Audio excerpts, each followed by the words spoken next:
So ay mga kabisdak, busy na naman kami. Ayun si Chef Jomar gumawa ng palitaw at saka soup sabay-sabayan. Yon, ako naman dito sa preto.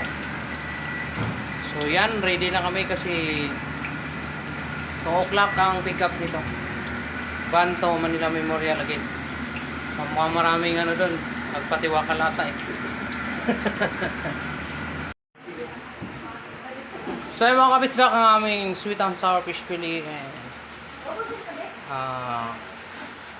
fish fillet with garlic, mayo and buttered vegetables. Okay na yan, Banto Manila Memorial.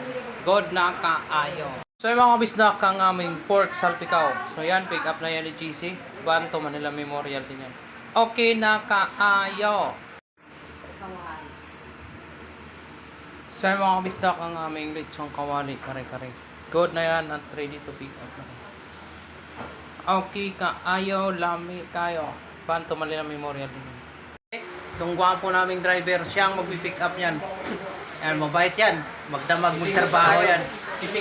At saka binata pa yan, single. Baka naghanap yan ng asawa.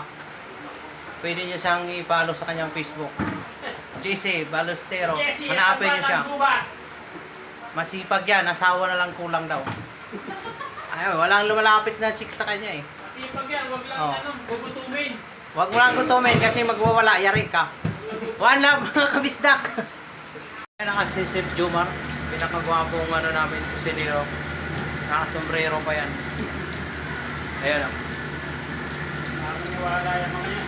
So yan, busy kami ngayon. Available lang pati naman ang nakakatawa niya. Available daw siya, naghanap ng asawa. Kasi binata pa talaga to, sure. Promise. One love mga kabisdak. Hanapin nyo si Chef Jomar sa kanyang FB page.